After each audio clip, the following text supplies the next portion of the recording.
వేదిక వేసి యూట్యూబ్ వీక్షకులందరికీ నమస్కారం. నేను మీ డాక్టర్ నాగులపల్లి మహేష్ చంద్ర భరద్వాజను, హైదరాబాద్ నుంచి. ఎవరి తలరాతను మార్చగలరు?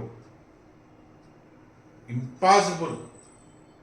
నీ కన్న పిల్లలు కావచ్చు, నీ బంధువర్గం కావచ్చు, నువ్వు తోడబుట్టిన వాళ్ళు కావచ్చు, ప్రపంచంలో ఎవ్వరు కూడా కట్టుకున్న భార్య కానీ కట్టుకున్న భర్త జాతకం కూడా నువ్వు మార్చలేవు. మరి ఎందుకు ఈ జాతకాలు వాస్తులు అంటే, ఎవరికన్నా ఆకలి అయితే వాళ్ళే తినాలి, ఎవరికైనా ఆరోగ్య సమస్య వస్తే వాళ్ళే ట్రీట్మెంట్ తీసుకోవాలి. అలాగే పిల్లల విషయంలో తల్లిదండ్రులది బాధ్యత అవుతుంది, రెస్పాన్స్ అవుతుంది. కానీ ప్రాబ్లం పిల్లలది. అది ఏ విషయమైనా కావచ్చు, చదువు, పెళ్ళి, ఏదైనా కావచ్చు. నాకు చాలామంది తల్లిదండ్రులు పెద్దలు వచ్చి, మా అమ్మాయి నమ్మదండి, మా అబ్బాయి నమ్మడండి, వాళ్ళకి ఇవి నచ్చాయండి, మా వారు ఒప్పుకోరండి అని ఇలాంటి ఆవేదన పడుతుంటారు. కానీ ఎవరైనా కానీ తీగల్ల కరెంటు లేకుంటే లైట్, ఎవరి సిచ్యువేషన్ లైట్ వెలగదు, ఎవరి సిచ్యువేషన్ ఫ్యాన్ తిరగదు. అలాగే మొబైల్లో ఛార్జింగ్ లేకుంటే ఫోన్ పనిచేయదు. ఈ మాత్రం కామన్ సెన్స్ ఉంటే, ఎవరికి వాళ్లకు సమస్యలు రావద్దు అనుకుంటే, వాళ్ళు ఆ పిల్లలు కావచ్చు, ఎవరైనా కావచ్చు, వాళ్ళ విషయంలో వాళ్ళే ఆరాటపడి, అయ్యో నా కోసం చెప్తున్నారు, నా మంచి కోసం చెప్తున్నారు, నా కుటుంబం కోసం చెప్తున్నారు, నాకు సమస్యల గురించి వాళ్ళ ఆవేదన పడుతున్నారు, ఆరాట పడుతున్నాను కాస్త అవగాహన, ఆ జ్ఞానం వాళ్ళకి కలగాలి. అంతేగాని ఈ కాలంలో ఎవరి గురించి ఎవ్వరు ఆరాట పడవద్దు. జాతకాలు పట్టుకొని అందరి మధ్య తిరుగుతుంటారు. కానీ మీ పిల్లలు పాటించకుంటే అది తల్లిదండ్రులది, పెద్దలదే బాధ్యత తప్పవుతుంది. ఈ పెంపకం అలా ఉన్నది, ఈ పెంపకం ఉన్నట్టు అది అలాగ ఉంటుంది. కానీ ఎవరైనా చెప్పినా కూడా మీరు పాటించినా కూడా మీకు ఫలితం రాలేదంటే, అది మీకు అడ్వైజ్ ఇచ్చిన, సలహాలు ఇచ్చిన వాళ్ళది వాళ్ళ తప్పు అవుతాయి. కానీ జ్యోతిషం, వాస్తు, సంఖ్యాశాస్త్రాలు ఎన్నడూ కూడా తప్పు కాదు. ఎందుకంటే అవి ప్రకృతి నియమాలు, పంచభూతాలు. వాటి యొక్క శక్తికి ఎవ్వరూ అతీతులు కారు.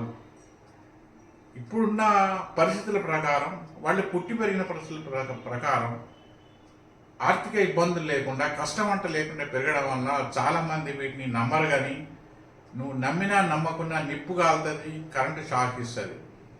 కనుక అది బంధువుల గురించి కావచ్చు, కడుపున పుట్టిన పిల్లల గురించి కావచ్చు, ఎవరి గురించి కూడా ఇంకోళ్ళు ఆరాట పడడం, ఆవేదన పడడం వృధా వృధా వృధా. వాళ్లకు పాపకర్మలు, గతంలో చేసిన పాపకర్మల యొక్క అనుభవించాల్సిన ఉంటే వాళ్ళు ఏది నమ్మరు. ఎంత టైం వేస్ట్ అయినా పర్వాలేదు, వేరే రూపంగా ఎన్ని డబ్బులు వృధా అయినా పర్వాలేదు, ఎన్ని ఖర్చులు అయినా పర్వాలేదు, కానీ నమ్మరు.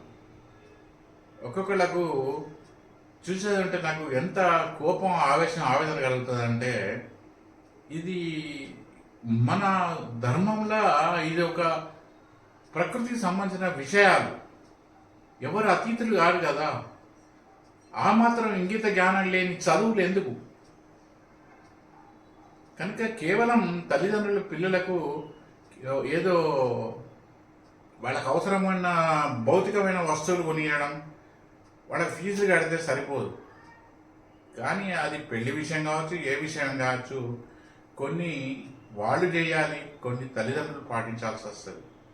కనుక ఎవ్వరు ఇంకోటి తలరాత మార్చలేరు. ఎవరి తలరాతను వాళ్ళు మాత్రమే మార్చుకోగలరు. ఈ జ్యోతిష్యం, వాస్తు, శాస్త్రాల సహాయంతో, అది కూడా ప్రాపర్ అడ్వైస్తోనే. నీకు సలహా ఇచ్చేవాళ్ళది తప్పు అయితే అది శాస్త్రం తప్పు కాదు.